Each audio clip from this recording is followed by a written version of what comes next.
नमस्कार, मैं विष्णु शर्मा आप सभी का आपके ही अपने चैनल विष्णु एडीपी में हार्दिक स्वागत करता हूं। आज मैं श्रीमद् भगवत गीता की स्टोरी से संबंधित है ना, श्रीमद् भगवत गीता आप जो सुनते हैं या पढ़े होंगे उसमें स्टोरी आपको नहीं मिलने वाली। श्रीमद् भगवत गीता पढ़ने से, उनके जो अलग अलग अध्याय को पढ़ने से किन्हें कौन सा लाभ प्राप्त हुआ उसके ऊपर ये स्टोरी है। तो बहुत से लोग बोलते हैं सर श्रीमद् भगवत गीता के अंदर आप जो स्टोरीज लेकर आते हैं वो उसके अंदर नहीं है। तो पहले ही बता रहा हूँ, श्रीमद् भगवत गीता ये नहीं पढ़ा रहा हूँ, उस स्टोरी से, जैसे यहाँ पे लिखा हुआ है story based on 14th chapter, यानी कि ये जो कहानी है 14वें अध्याय पर आधारित कहानी है कि श्रीमद् भगवत गीता के 14वें अध्याय को जिसने पढ़ा उससे किसे क्या फायदा हुआ। आप यहाँ पे देखेंगे कि खरगोश को उसका फायदा हुआ। बोलेंगे भाई खरगोश कैसे ये स्टोरी पढ़ा, क्या हुआ, कैसे हुआ, ये सब आपको जानने को मिलेगा। तो आप लोग, बहुत से लोग कमेंट करते सर ये तो है ही नहीं, हमने पढ़ा है। तो ये क्लियर हो गया आपको कि स्टोरी के अंदर, श्रीमद् भगवत गीता के अंदर आपको नहीं मिलेगा। उस स्टोरी को जिसने पढ़ा है, उस अध्याय को जिसने पढ़ा है, जो फायदा मिला है वो आपको यहाँ पे जानने को मिलेगा। और सबसे बड़ी चीज है, हमें यहाँ पे इंग्लिश सीखने को मिलने वाली, नए नए वर्ड्स के हमें यहाँ पे सही प्रोनाउंसिएशन के साथ मीनिंग जानने को मिलेगा, टेंसेस सीखने वाले, बहुत सारी चीजें हम यहाँ पे कवर करते हैं। हर बार आपको कुछ ना कुछ नया सीखने को मिलता है। ये आप मेन आप देखेंगे, ये नहीं कि सर ये वाला कहानी है तो हम इस कास्ट के, इस धर्म के है, हम नहीं देखेंगे। सर ये अकबर बीरबल का है, अकबर मुझे पसंद नहीं, मैं, आप वो सब छोड़ दीजिए। यहाँ पे मैं किसी की पसंद नापसंद या अपनी नापसंद ये नहीं सिखाता, केवल एक माध्यम रहता है इंग्लिश सीखने के लिए। तो अलग अलग इंटरेस्ट रहता है सबका, तो जिसे जो पसंद आ जाए, लेकिन हमारा मेन जो मोटिव है वो यही होना चाहिए कि हमें इंग्लिश सीखनी है, नए नए वर्ड्स की मीनिंग हमें जानना है। बस यही आप लोग मन में रखें तो आपको सब चीज अच्छा लगने लगेगा। चलिए स्टार्ट करते हैं।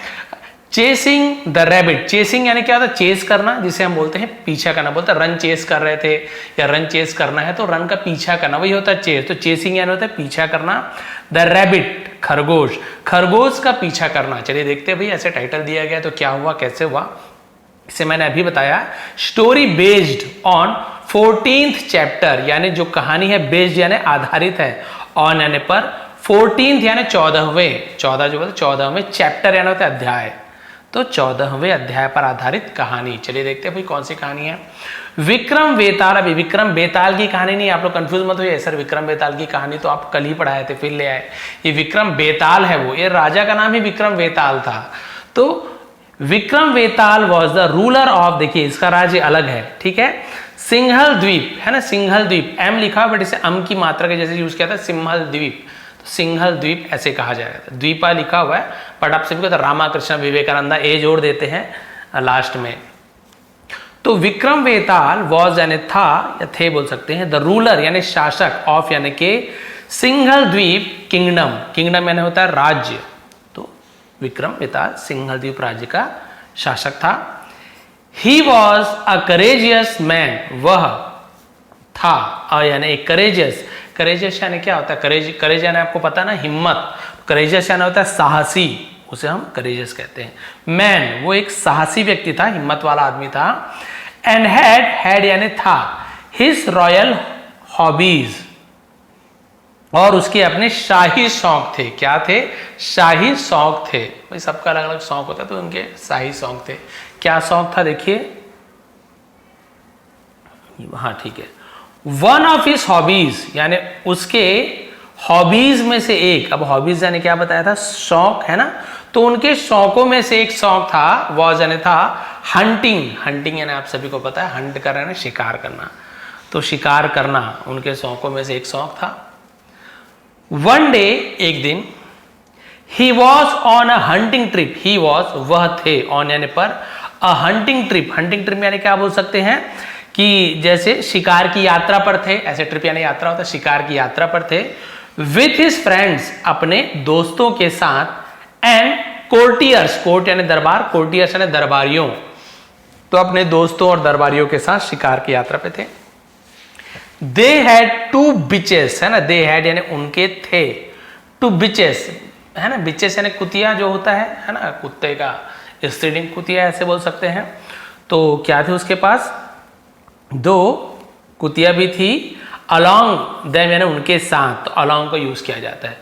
विच यानी जो, वर यानी थी, ट्रेंड जो प्रशिक्षित थी, फॉर द पर्पस, पर्पस का मतलब क्या होता है किसी उद्देश्य के लिए उसे प्रशिक्षित किया गया था, किसी काम के लिए ट्रेनिंग दी गई थी। जैसे होता है ना कई बार जानवरों को खदेड़ना भगाना ऐसे, तो वो दोनों को ट्रेन कुतिया थी वो दोनों। इन द फॉरेस्ट, जंगल में, सीइंग अ रैबिट, सीइंग यानी देखकर, अ रैबिट एक खरगोश को देखकर, वन ऑफ द बिचेस यानी उन, है ना, कुत्तों में से एक, मैं बार बार वैसे बोलने में थोड़ा सा असहज महसूस कर रहा हूँ, थोड़ा अच्छा नहीं लग रहा है बोलने में, तो मैं ऐसे कुत्ता बोल रहा हूँ, तो समझ जाइए कि बिचेस यानी क्या होता है, कुत्ते का फीमेल है ना।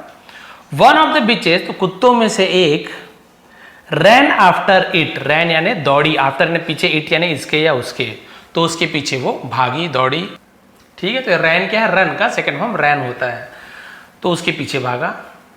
The rabbit and the bitch, तो खरगोश और कुत्ता, सून जल्दी ही, disappeared from the sight, disappeared यानी क्या होता है, गायब हो जाना, अदृश्य हो जाना, उसे डिसअपियर्ड कहते हैं। अपीयर्ड यानी दिखाई देना, उसी का डिस लगा के आप निगेटिव बना देते हो उसका, है ना। तो फ्रॉम द साइट, साइट यानी क्या होता है, दृष्टि से, नजर से, ऐसे यूज किया जाएगा उन्हें, है ना। तो क्या हो गया, खरगोश और जो कुत्ता था जल्दी ही नजरों से ओझल हो गए, वहां से अदृश्य हो गए। Rabbit ran at the pace it could to save its life, है ना। रैबिट रैन, तो रैबिट क्या हुआ, खरगोश क्या हुआ, भाग सकता था, एट द पेस यानी तेजी से, है ना। इट कुड यानी सके, टू सेव बचा सके, इट्स लाइफ अपना जीवन, यानी कि खरगोश अपनी जान बचाने के लिए जितनी तेजी से भाग सकता था वो क्या किया, भागा, ऐसे हो जाएगा इसका मतलब, ठीक है। इन दिस अटेम्प्ट, और इन यानी में, दिस यानी इस, अटेम्प्ट यानी क्या होता है, कोशिश, उसे हम अटेम्प्ट कहते हैं, कोई कोशिश करना, अटेम्प्ट करना, ऐसे यूज किया जाएगा। और इस प्रयास में, इस कोशिश में, अनलकीली, लकीली यानी क्या होता है, भाग्य से, अनलकीली यानी दुर्भाग्य से, ऐसे का बदकिस्मत से बोल सकते हैं। और इस प्रयास में दुर्भाग्य से, इट फेल, वो गिरा, फेल है ना, फॉल का सेकंड फॉर्म फेल होता है। इन अ पिट, पिट यानी होता है गड्ढा, तो लिख लीजिए इन अ पिट, गड्ढे में गिरा।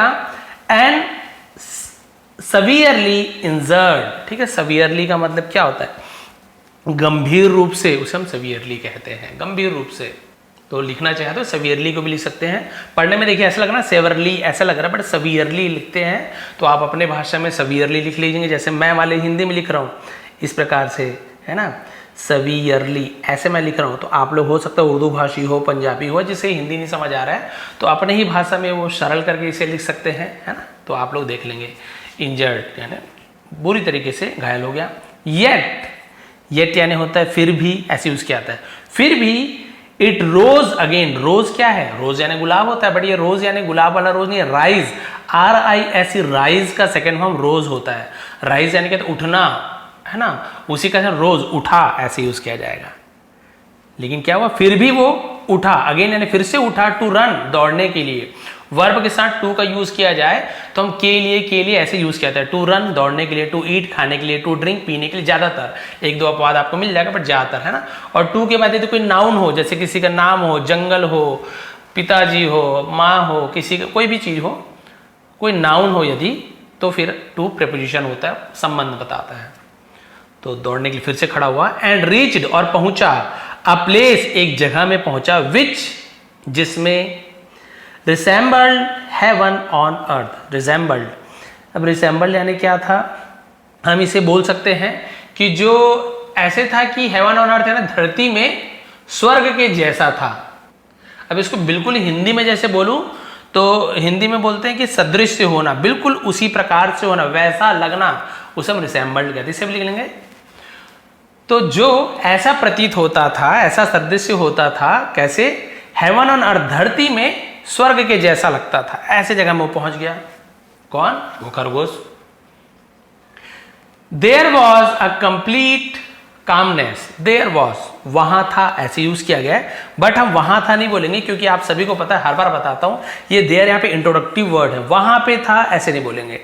वॉज यानी था होगा जरूर, क्योंकि वॉज, वर, यदि हेल्पिंग वर्ब का यूज हो उसके सामने यदि आपको देयर का यूज मिल रहा है तो आप समझिए इंट्रोडक्टिव वर्ड है, यानी इसको केवल हम सब्जेक्ट के रूप में यूज करते, इसका कोई मीनिंग नहीं निकालते। वैसे तो देयर यानी वहां होता है, हाँ, देयर के बाद यदि कोई सब्जेक्ट होता, ही, सी, इट, किसी का भी कोई भी सब्जेक्ट होता तो फिर देयर यानी वहां होता, बट कोई सब्जेक्ट नहीं है यहाँ पे, इसलिए सब्जेक्ट के रूप में इसे यूज किया जा रहा है, इसका कोई मीनिंग नहीं निकालेंगे। देयर वॉज अ, तो देयर को भूल जाए, was a complete calmness around, around यानी होता है चारों तरफ, कंप्लीट यानी पूरी तरीके से, कामलेस, एल साइलेंट होता है, कालमलेस नहीं पढ़ेंगे आप, कामनेस पढ़ेंगे। कामनेस यानी हम बोल सकते हैं कि शांति, एकदम शांति थी चारों तरफ। डियर वर सिटिंग, डियर यानी हिरन, आप आपसे बताइए डियर, कई लोग डियर के स्पेलिंग, हम स्कूल में बच्चे ही कई लोग ऐसे डियर का स्पेलिंग ऐसे लिखते हैं ना, जो बेर भालू होता है उसका स्पेलिंग तो ऐसे होता है, सर जब भालू का स्पेलिंग ऐसे है तो हिरन का स्पेलिंग ऐसे होगा, बट ये गलत है, ये सही है, बेर यानी भालू होता है, डियर यानी ये प्रिय वाला, माय डियर फ्रेंड, मेरे प्यारे दोस्त, ये डियर यानी प्यारा, ये वाला डियर यानी होता है हिरन। और जैसे बेर बोल रहे हो, और कई बच्चे बियर को ऐसे लिखते हैं, ये बेर को ऐसे बियर, बट बियर नहीं बोलते, उससे बेर बोलते हैं, ये बियर है, ये बियर यानी होता है जो मादक पदार्थ होता है ना, शराब जैसे बियर, वो वाला बियर है। क्लियर हो गया? तो ये स्पेलिंग में अंतर है, ये वाला डियर यानी हिरन, ये वाला बेर यानी भालू, ये वाला बियर यानी वो शराब जैसे, और ये वाला डियर यानी प्यारा प्रिय। डियर वर सिटिंग यानी हिरन बैठे हुए थे, ये भी कंटिन्यूअस टेंस में ही आया जाएगा, बैठ रहे थे नहीं बोल के हम बोल रहे हैं डियर वर सिटिंग, क्योंकि बहुत सारे हिरन वर थे, बैठे हुए थे। फियरलेसली, फियर यानी होता है डर, लेसली यानी ना हो, यानी निर्भीक होकर, बिना डरे, निडर होकर, ऐसे यूज किया जाएगा। हिरन निर्भीक होकर बैठे थे। एंड कब्स, कब्स किसे कहा जाता है? कब यानी जो शेर के बच्चों को कब कहा जाता है, मेरे ख्याल से कब यानी मेमने को कहते हैं, और हाँ वही है, शेर के बच्चे को कब्स कहा जाता है, तो कब्स प्लूरल हो गया इस प्रकार से। शावक कहते हैं हिंदी में, तो किसके साथ बैठे हैं? शावकों के साथ बैठे हैं, मतलब बिना डर के बैठे। And कब्स were sitting with lamps, अच्छा यहाँ पे आ गया, और जो शावक हैं वर प्लेइंग, खेल रहे थे, past continuous tense, with lamps. अब यहाँ पे लैम्प्स यानी होता है मेमना, मतलब बकरी के बच्चों को शायद लैम्प कहते हैं, और शेर के बच्चों को कब कहा जाता है, तो ये भी आप ध्यान में रखेंगे। क्लियर हो गया यहाँ तक के? हिरण बिना डरे बैठे थे, शावक मेमनों के साथ खेल रहे थे, एकदम अजीब दुनिया भाई, जबकि बिल्कुल अपोजिट है वो लोग। लायंस, वुल्व्स, अब यहाँ पे देखिए आप, ये ऐसा वुल्व्स लिखा हुआ, वुल्व्स यानी क्या होता है? भेड़िया को वुल्व्स कहा जाता है। शेर यानी बहुत सारे शेर, वुल्व्स यानी बहुत सारे भेड़िए। एंड काउस और गायें, एंड डियर्स और हिरने, वर सिटिंग बैठे हुए थे, टुगेदर एक साथ, विदाउट एनी जेलसी बिना किसी जलन के, और वायलेंस, वायलेंस यानी होता है हिंसा। बताइए ऐसे जगह आपको कहीं देखने को मिलेगा जहां पे शेर, भेड़िए, गाय, हिरण बिना किसी ईर्ष्या या हिंसा के एक साथ बैठे हुए थे। Such an effect in the place, such यानी ऐसा एक प्रभाव, इन द प्लेस जगह में, वॉज था, because of a sage whose name was Vatsa. Clear है? तो इस जगह पर ऐसा प्रभाव एक ऋषि, सेज यानी साधु ऋषि दोनों को यूज करते हैं, बिकॉज ऑफ यानी के कारण, whose name जिसका नाम था वत्सा, तो वत्स कहेंगे, से वत्स ऐसे बोलेंगे। तो ऐसा प्रभाव क्यों था? वहां पे जो ऋषि थे ना वत्स, उनके नाम से ऐसा प्रभाव था। क्यों था देखिए। And was residing there, residing यानी क्या होता है? रहने वाले, देयर यानी वहां। क्लियर है? और वे वहां के रहने वाले थे, वहां रहते थे, वहां रह रहे थे। हिज आश्रम, उनका आश्रम, वॉज यानी था, सिचुएटेड, इसे सिचुएटेड, सिचुएटेड नहीं बोलेंगे, सिचुएटेड पढ़ेंगे, बहुत से लोग टी भी पढ़ते हैं, सिचुएटेड भी पढ़ते हैं, सिचुएटेड हम लोग पढ़ते हैं इंडिया में ज़्यादातर। सिचुएटेड का मतलब क्या होता है? सिचुएटेड का मतलब होता है अब उसे स्थित था, हाँ स्थित था ऐसे बोलेंगे। नियर बाय यानी पास में, तो उनका आश्रम पास में ही स्थित था। वत्स वॉज अ रेगुलर रिसाइटर, तो वत्स वॉज यानी थे, रेगुलर यानी नियमित रूप, रिसाइटर यानी क्या होता है? रिसाइट करना, रिसाइट करने वाले, रिसाइट यानी क्या होता है? पाठ करने वाले, उच्चारण करने वाले, बहुत सारा मतलब होता है, तो इसे हम बोल सकते हैं पाठ करने वाले, रेगुलर, रोज नियमित पाठ करने वाले थे।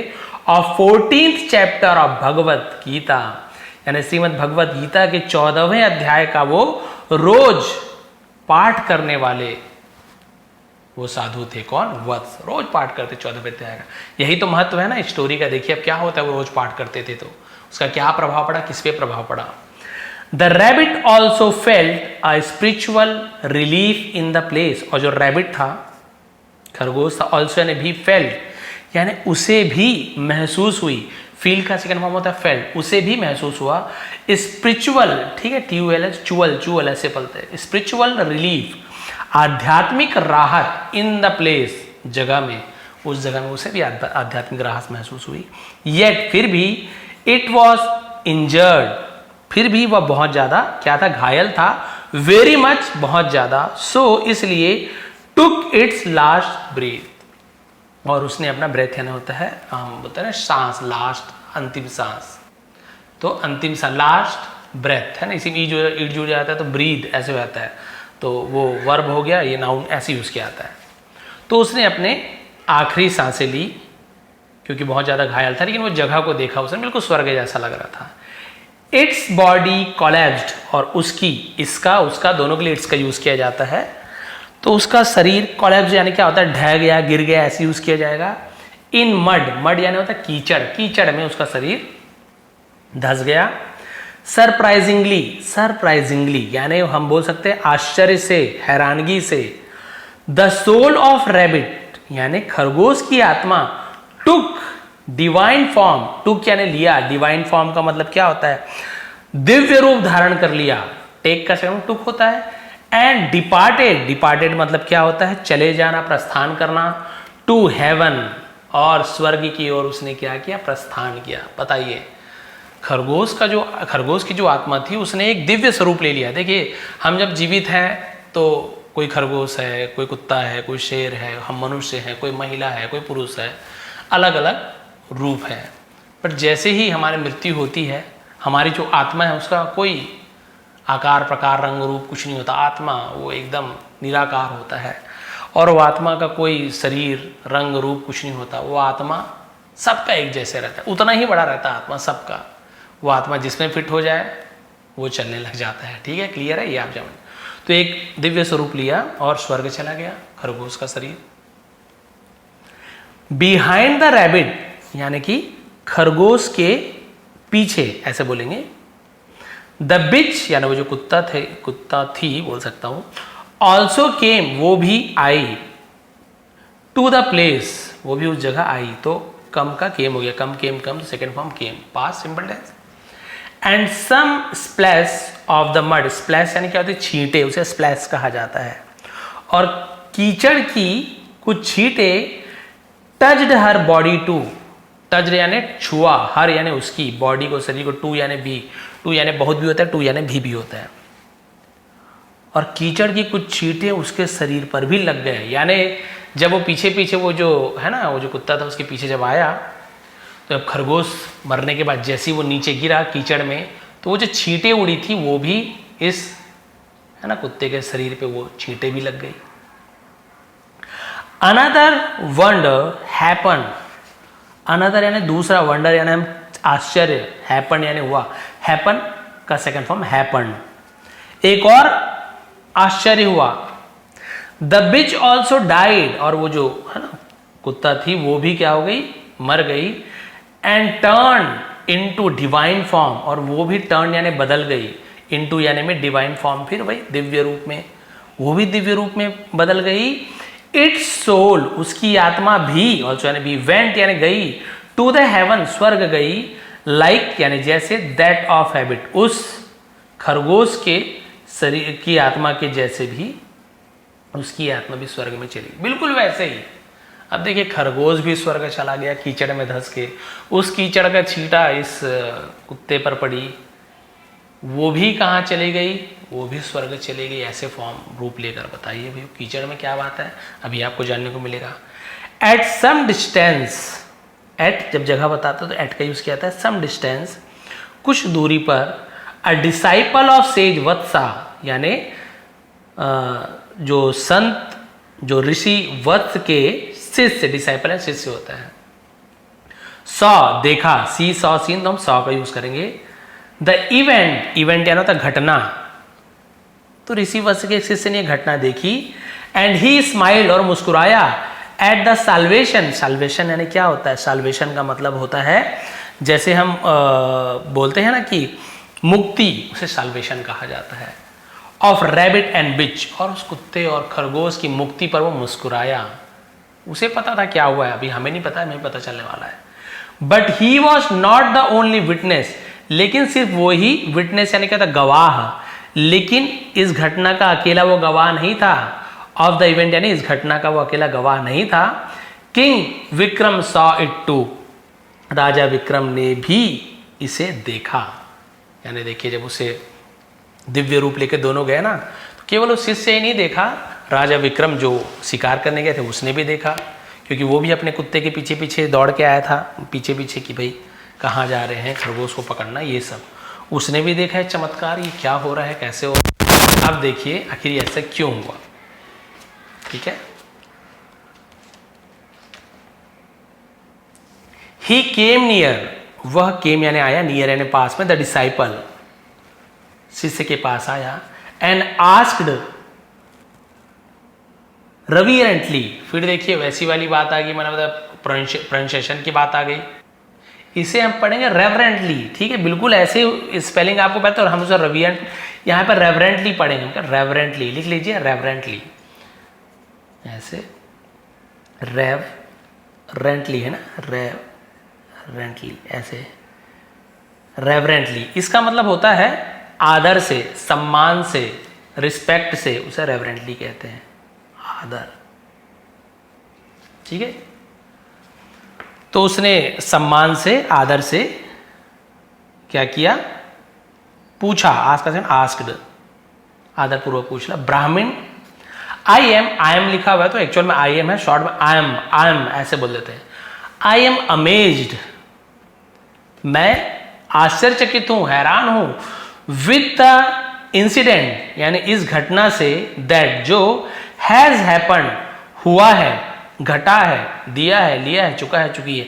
हैज के बाद हैपन का थर्ड फॉर्म हैपन्ड का यूज किया गया, प्रेजेंट परफेक्ट टेंस, दिया है, लिया है, चुका है, चुकी है। तो ये हैपन सेकंड फॉर्म भी होता है, थर्ड फॉर्म भी हैपन्ड ही होता है।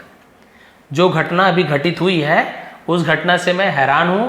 अ मोमेंट अगो यानी एक क्षण पहले जो घटना घटी है, ऐसे। अब मैं क्योंकि तोड़ तोड़ के पढ़ा रहा हूं, तो जब पूरा आगे जाता हूं तब पता चलता है इसे मुझे पहले पढ़ना है, बाद में से पढ़ना है। लेकिन आपकी सहूलियत की मैं वर्ड टू वर्ड ट्रांसलेशन करते हुए सॉरी जाता हूं, तो फिर क्या होता है, बाद में मुझे पूरा सेंटेंस मिल जाता है।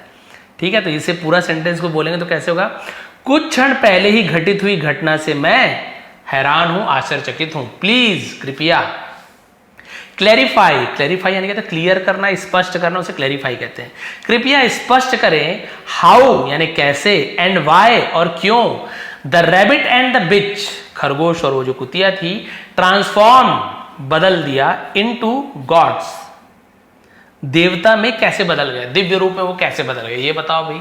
उन्होंने क्या ऐसे पुण्य कर दिया, कीचड़ तो छिड़का था उनके ऊपर। डिसाइपल सेड, तो शिष्य ने कहा, किंग राजा, I am the disciple of sage Vatsa, मैं ऋषि वत्स का शिष्य हूं। हिज आश्रम, उनका आश्रम, इज नॉट वेरी फार यानी बहुत दूर नहीं है, फार यानी होता है दूर, वेरी यानी बहुत, नॉट यानी नहीं है, इज यानी है, बहुत दूर नहीं है, फ्रॉम हियर यहां से ज्यादा दूर नहीं है उनका आश्रम। ही रिसाइड्स, वह दोहराते हैं। अब बोलेंगे सर रिसाइड का रिसाइड्स हो गया क्योंकि प्रेजेंट सिंपल टेंस है, ता है, ते है, ती है, क्योंकि सब्जेक्ट के बाद वर्ब का फर्स्ट फॉर्म। लेकिन ऐसे ये जुड़ा है क्योंकि सब्जेक्ट क्या है, ही है। यदि सब्जेक्ट ही हो, सी हो, इट हो, किसी का नाम हो, या फिर थर्ड पर्सन सिंगुलर जैसे father, boy, mother, friend singular हो, तब हम वहां पे एस या एस लगाते हैं। जैसे प्ले हो गया तो plays, he runs, he drinks. यहीं पे यदि आई होता तो आई रिसाइट, रिसाइट से नहीं बोलता, केवल रिसाइट, ही sorry you recite, we recite, boys recite, ऐसे यूज किया था। तो वह पाठ करते हैं the 14th chapter of Gita everyday, रोज श्रीमद् भगवद गीता के 14वें अध्याय का रोज वो पाठ करते हैं। We just listen to him, हम है ना सिर्फ क्या कहते हैं, लिसन, लिसन नहीं पढ़ेंगे, टी साइड, listen to him heartily, heartily यानी क्या होता है, पूरे दिल से, मन लगाकर उसे हार्टली कहते हैं। तो हम उन्हें मन लगाकर सुनते हैं। एंड आई माई सेल्फ, और मैं खुद ही, ऑल्सो यानी भी, मैं खुद भी रिसाइट, दोहराता हूं। देखिए आई का यूज हुआ तो यहां पर रिसाइट का यूज किया गया है, ही का यूज किया तो रिसाइट से लग गया, बस इससे आपको समझ आता है।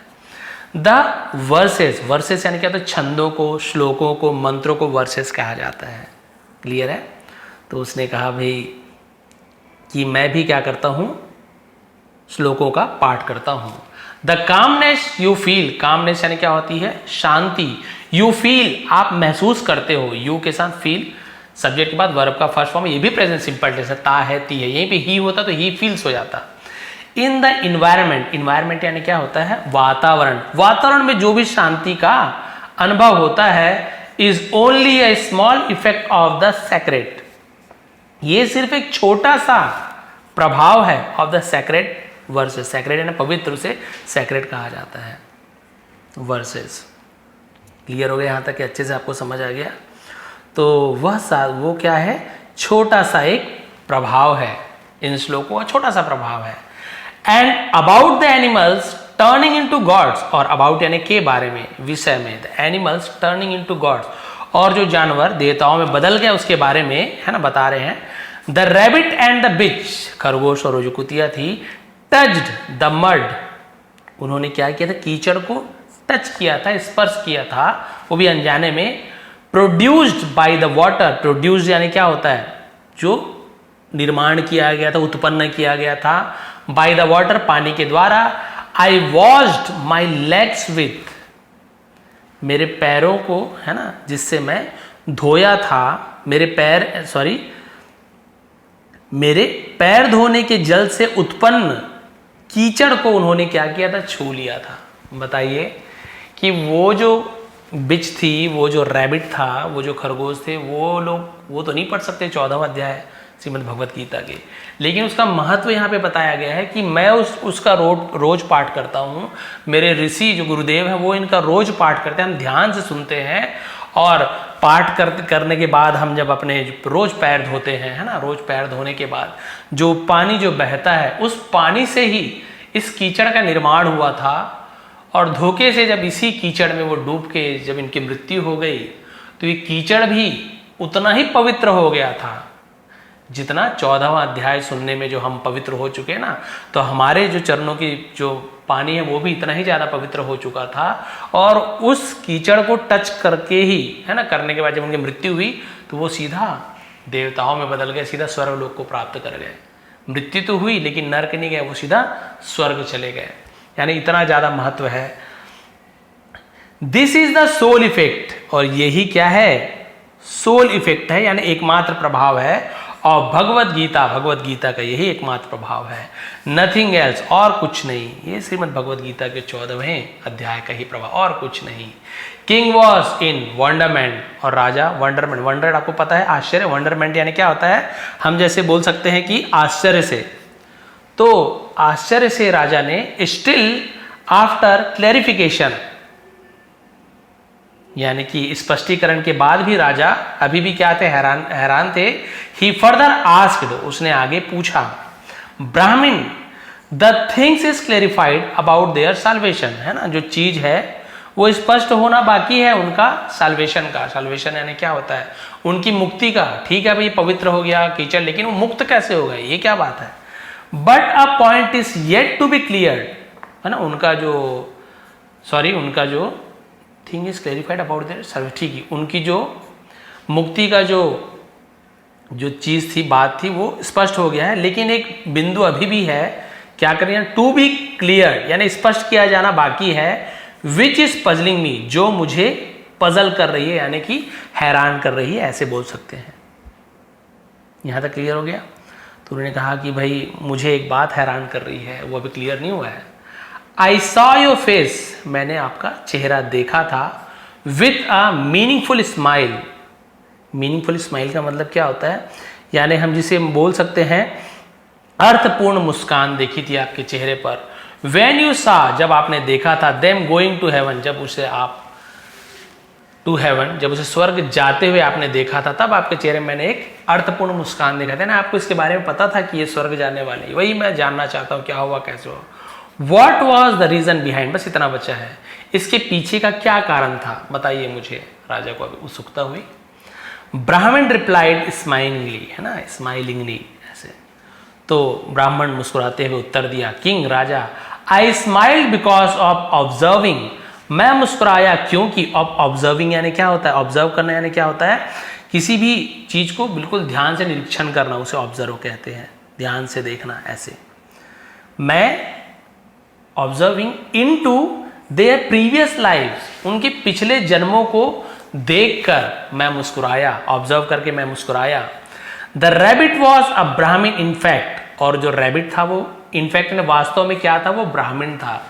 अब यहाँ पे कई लोगों को बहुत ज़्यादा आज के ज़माने में जो जाति पाति ज़्यादा मानते हैं उनके बारे में बता रहा हूँ मैं, कि बहुत से लोग सोचते हैं कि सर ब्राह्मण क्या, ब्राह्मण को यहाँ पे अच्छा दिखाया गया है, वही बुद्धिमान दिखाया गया है। एक्चुअल में जो नहीं मानते उनको तो खैर छोड़ ही दीजिए, बट जो जिनमें समझने की शक्ति उन्हें बताना चाहूँगा। पहले वर्ण व्यवस्था होती थी, यानी कि कोई जाति पाति नहीं, किसी का सरनेम नहीं होता था, ये शर्मा वो शर्मा, ऐसे सरनेम कुछ भी नहीं होता था।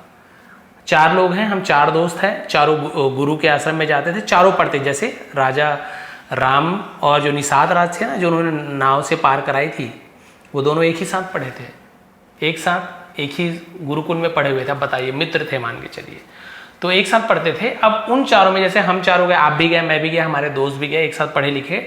मान लीजिए कि मैं नहीं, आप ज़्यादा मुझसे बुद्धिमान हो गए, आपकी जाति कहाँ जन्मी उससे मतलब नहीं है, आप ज़्यादा बुद्धिमान है, पढ़ाई में आप बहुत अच्छे बने, जो हम बोलते हैं ना पढ़ाई में अच्छा हो तो टीचर बन गया, तो टीचर क्या किसी की जाति है क्या, नहीं, टीचर एक पद है। वैसे ही जो ब्राह्मण या पंडित जो कहा जाता है, पंडित यानी विद्वान, कोई भी विद्वान को पंडित कहा जा सकता है। तो जो सबसे ज़्यादा बुद्धिमान जो बच्चा बन जाता था उसे वहाँ पे ब्राह्मण का पद दिया जाता था कि ठीक है आप ब्राह्मण हो, अब आप पूजा पाठ और ये सब काम करो, क्योंकि आपका इस काम में जो युद्ध वगैरह में बहुत ज़्यादा पारंगत होते थे, बढ़िया तलवार चला रहे, बढ़िया अच्छा से युद्ध कर पा रहे हैं, अच्छा उनको है ना बलिष्ठ हो, ताकतवर बन गए, उन्हें क्षत्रिय बनाया जाता। आप क्षत्रिय इसमें रहेंगे, आप लोगों की रक्षा करेंगे यहाँ की। इस प्रकार से वैश्य हैं, व्यापार में जो बढ़िया बुद्धिमान थे, बिजनेस जानते थे, वैश्य, और बाकी जो दूसरे काम में माहिर थे उन्हें शूद्र। तो कोई भी जाति बड़ा छोटा नहीं, सबको अलग अलग वर्ग, आपका ये काम, आपका ये काम, आपका ये काम, ऐसे बांट दिया गया था। जैसे घर में बोलते हैं ना भाई खाना बनाने का काम आपका, आपका पैसा कमाने का काम, तो भाई क्या खाना बनाने वाले घर में छोटी हो गई क्या, नहीं, सबका अलग अलग काम है। हम भले छोटा बड़ा बोल देते हैं बट सबका अलग अलग काम होता है। बिल्कुल वैसे ही था। तो आप लोग बिल्कुल भी गलत नजरिए से मत देखेंगे, कई लोग कमेंट करते तो बुरा लगता है कि सर आप इनके बारे में बोलते हो, तो आप समझ जाइए उस समय की बात है। ब्राह्मण यानी जो सबसे ज़्यादा होशियार होता था वो ब्राह्मण बनते थे, क्योंकि महाभारत की जिन्होंने रचना की है और जो वाल्मीकि जी हैं, जो हमारे वेद व्यास जी हैं, दोनों ऐसे कुल देखा जाए तो वो जो हम दलित कहा जाता है ना, उस कुल के थे, शूद्र कुल के थे, लेकिन उन्होंने पढ़ाई लिखाई की और उनमें चारों में से वो होशियार बन गए। ऐसे इस प्रकार से अब ये ब्राह्मण का मान लीजिए कोई बेटा हुआ, वो पढ़ाई लिखाई में होशियार नहीं हुआ, तो वो शूद्र भी बन सकता है, क्षत्रिय भी बन सकता है, वैसे बन सकता था, क्योंकि वो जाति नहीं थी, है पद था। क्लियर यहाँ तक के थोड़ा ज़्यादा समय ले लिया बट समझाना जरूरी था, क्योंकि शिक्षा को मुझे बहुत ज़्यादा समझाना पड़ता है। He was an inhabitant. अब इनहेबिटेंट यानी क्या होता है, अब यहाँ पे आपने देखा कि है ना, वास्तव में वो क्या थे, ब्राह्मण थे, और वह इनहेबिटेंट यानी होता निवासी थे ऑफ महाराष्ट्र, महाराष्ट्र के निवासी थे। केशवा वॉज हिज नेम, केशव उनका नाम था, केशवा तो केशव पढ़ेंगे, उनका नाम था। He was not a gentleman by his deeds, देखिए वो अपने कर्मों से सज्जन नहीं था, ब्राह्मण था लेकिन अपने कर्मों से सज्जन नहीं था। इंस्टेड यानी के बजाय, he was a cunning one, वो एक चालाक व्यक्ति था। द बिच यू सॉ, जो कुतिया तुमने देखा, वॉज यानी थी हिज वाइफ इन हर अर्लियर लाइफ, पिछले जन्म में वो उसकी पत्नी थी। देखिए जो भी खरगोश बना है वो एक ब्राह्मण था, और वो जो बिच थी वो उसकी पत्नी थी पिछले जन्म में। हर नेम वॉज विलोभना, ऐसे लिखा हुआ मेरे ख्याल से, है ना, और उसका नाम क्या था, विलोभना नाम था उसका, विलोभाना ऐसे लिखा, बट विलोभना पढ़ेंगे, विलोभना उसका नाम था। सी वॉज अ करप्ट वुमेन, वह एक भ्रष्ट महिला थी, यानी उसका भी आदत व्यवहार सही नहीं। देखिए तो वो भी जो आदमी बन के, आप में मत सोचिए कि आदमी बन के आप जानवर नहीं बनेंगे, आदमी बनने के बाद भी जानवर बन सकते, कर्म आपका कर्म जैसे हो। वन डे, एक दिन, भाई जो अगले जन्म में विश्वास करता है, बहुत सारे मुस्लिम भाई बंधु हैं जो अगले जन्म में विश्वास नहीं करते, तो मैंने जैसे कहा कि आप सुनिए सबकी, आप जिसे मानते हैं आपके मन में जो है बिल्कुल उसी पे ही आप अमल रहें, और अपने धर्म का अनुसरण करना, अपने धर्म का पालन करना ये सबका कर्तव्य है, और ये एक हिसाब से पुण्य का भी काम है अपने धर्म को मानना। तो आपके धर्म में जो बताया गया उनको माने, सुने सबकी, करे अपने मन की, ऐसे कहा जाता है। बट अच्छी बात को जरूर ग्रहण किया करें। तो एक दिन हर हस्बैंड केशवा किल्ड हर, उसका पति केशव ने किल्ड यानी मारा, हर यानी उसे मार डाला। When found her with other man, जब उसे पाया, फाइंड का फाउंड, हर यानी उसे, विथ यानी साथ में, अदर मैन किसी दूसरे आदमी के साथ जब अपनी पत्नी को पाया ना, समझिए चरित्रहीन थी, तब उसे मार डाला। The sin of killing a woman, the sin यानी होता है पाप, ऑफ किलिंग अ वुमेन एक औरत को मारने का पाप, earn him a life of rabbit, उसे खरगोश का जीवन उसे मिला। अर्न यानी कमाया भी होता है, तो उसे खरगोश का जीवन कमा कर दिया, ऐसे हो खरगोश का जीवन मिला। एंड हिज वाइफ्स करप्टनेस, और उसकी पत्नी की जो भ्रष्ट आचरण था, है ना, वॉज द रीजन, कारण था, बिहाइंड यानी पीछे, हर बीइंग अ बिच, बीइंग यानी होता है बनना, होना, तो बीइंग का यूज किया जाता है। अ बिच, तो उसे कुतिया बनने का एक कारण उसका भ्रष्ट आचरण था उसकी औरत का। तो ये लोग ऐसे ऐसे थे और ये बने थे। The explanation satisfied the curiosity of king, और ये जो एक्सप्लेनेशन था, एक्सप्लेनेशन यानी व्याख्या, सेटिस्फाइड यानी संतुष्ट किया, क्यूरियोसिटी यानी होता है जिज्ञासा, मन में जिज्ञासा होता है, क्यूरियोसिटी, ऐसे कैसे होता है, बादल से पानी कैसे गिरता है, नाखून काटने दर्द क्यों नहीं होती, ये क्यूरियोसिटी होता है। तो राजा की जो है ना क्यूरियोसिटी थी, उसे संतुष्ट हुआ। नाउ ही डिजायर्ड, अब उसकी इच्छा थी, टू लर्न यानी जानने की, सीखना भी होता है, लर्न भी होता है। The 14th chapter of Gita, और गीता का 14वां अध्याय सीखने की उसकी इच्छा हुई। ही जॉइंड द आश्रम ऑफ सेज वत्सा, और उसने क्या किया, ऋषि वत्स का आश्रम ज्वाइन किया, यानी वहां सम्मिलित हो गया, आश्रम में चले गए। एंड ओपन द डोर्स, और दरवाजे खोला, ऑफ साल्वेशन फॉर हिम, और अपने मोक्ष के द्वार खोले। एंड हिज एंसेस्टर्स, एंसेस्टर यानी क्या होता है, पूर्वज, पूर्वज आप सभी को पता है, हमारे माता पिता, उनके माता पिता, उनके माता, उसे पूर्वज कहा जाता है। अपने तथा अपने पूर्वजों के लिए मोक्ष का द्वार को उन्होंने खोल दिया 14वें अध्याय का पाठ करके। तो इस प्रकार से 14वें अध्याय का जो महत्व है वो आपको पता चला है। आप लोग किसी भी धर्म के मानने वाले हों, किसी भी धर्म को, किसी भी जाति के, आजकल जाति में विभाजित कर दिया गया है, तो यदि आप श्रीमद् भगवद गीता का पाठ करते हो और आप किसी भी धर्म ग्रंथ का पाठ कर, किसी भी धर्म ग्रंथ में ऐसा नहीं लिखा है कि केवल हमारे ही कास्ट के लोग हमारे धर्म ग्रंथ का पाठ, नहीं, आप हर किसी धर्म ग्रंथ का पाठ कीजिए। जो जो आपको लगता है कि आपके जीवन में ग्रहण करना चाहिए, बिल्कुल ग्रहण कीजिए। उसका सभी धर्म ग्रंथ नाम ही धर्म है, अधर्म तो है नहीं, धर्म ग्रंथ नाम ही है, धर्म से जुड़ा हुआ है, तो आप लोग बिल्कुल पाठ कर सकते हैं। गीता का पाठ कीजिए, हिंदी में मिल जाएगा, उर्दू में मिल जाएगा, आप जिस भाषा में नेट में सर्च करेंगे आपको मिल जाएगा। आप लोग पाठ करके देखिए, पढ़ के देखिए, आपके जीवन से जुड़े हुए जो भी तकलीफ हैं सब आपको उसमें आपका जवाब मिल जाएगा। माता पिता गुजर गए हैं या गरीबी आ रही है, आप कुछ सोच नहीं पा रहे हैं, क्या किया जाए, पूरे आपके प्रश्नों का उत्तर श्रीमद् भगवद गीता के अंदर है। अलग अलग अध्याय का अलग अलग महत्व है, आप बिल्कुल पढ़ सकते हैं जिनकी इच्छा हो। और ये 14वां अध्याय जिसने पढ़ा तो उसके साथ क्या क्या हुआ यहाँ पे आपको मिल गया। वो हिरण, वो खरगोश, उनकी पुरानी स्टोरी क्या थी, और सोचिए यहाँ पे कीचड़ मात्र पढ़ने से ही उनका उद्धार हो गया, मोक्ष को उन्होंने प्राप्त कर लिया। तो भी ये थी आज की स्टोरी श्रीमद् भगवद गीता के 14वें अध्याय से रिलेटेड। यदि आपको पसंद आई हो तो प्लीज़ लाइक करेंगे, कमेंट करेंगे। कल मैं PDF प्रोवाइड नहीं कर पाया था, मोबाइल में कुछ ग्लिच आ गई थी, बहुत सारी प्रॉब्लम आ गई थी। अब मैं फिर से कोशिश करूँगा कि फ़ोटो वगैरह क्लिक करके इसका PDF भी आज आपको प्रोवाइड कर दूँ, ताकि आप लोग फिर से एक बार रीड करें और इसका ट्रांसलेशन करके देखें कि आप कितने अच्छे से कर पा रहे हैं, कहाँ कहाँ प्रॉब्लम हो रही। हो सकता है आप एक भी लाइन का अच्छे से ट्रांसलेशन नहीं कर पाए, सुनते समय आप कर पा रहे हैं, लेकिन जब आप खुद करने बैठे तो नहीं कर पा रहे हैं, कोई प्रॉब्लम नहीं है। शुरुआत में ऐसे ही होता है, धीरे धीरे आप देखेंगे कि आप मेरे से पहले ट्रांसलेशन कर देंगे। कई बार मुझसे कुछ गलती हो जाती है, आप लोग ही कमेंट करते हैं सर यहाँ पे आपसे गलती हो गई, और बिल्कुल मैं बहुत खुश हो जाता हूँ। मुझे ये दुख नहीं होता कि भाई मुझे मेरे स्टूडेंट मुझे सिखा रहे, बिल्कुल नहीं, मैं खुश हो जाता हूँ कि आप लोग कम से कम गलती कर पा रहे हैं, यानी कि आप लोग सीख गए हैं। और एक शिक्षक को और क्या चाहिए कि उनके स्टूडेंट सीख जाएं। तो ये थी आज की स्टोरी। आपको पसंद आए तो प्लीज़ लाइक करेंगे, कमेंट करेंगे। आप सभी का बहुत बहुत धन्यवाद। आपका दिन शुभ रहे। नीचे टेलीग्राम को जरूर ज्वाइन कर लेंगे। नए हैं तो चैनल को सब्सक्राइब कर लीजिए, क्योंकि ऐसे ही आसान तरीके से इंटरेस्टिंग वे पे हम यहाँ पे इंग्लिश सीखते हैं। आप बाद में देखेंगे आपको इससे बहुत ज़्यादा फायदा आपको मिलने वाला है। बहुत बहुत धन्यवाद।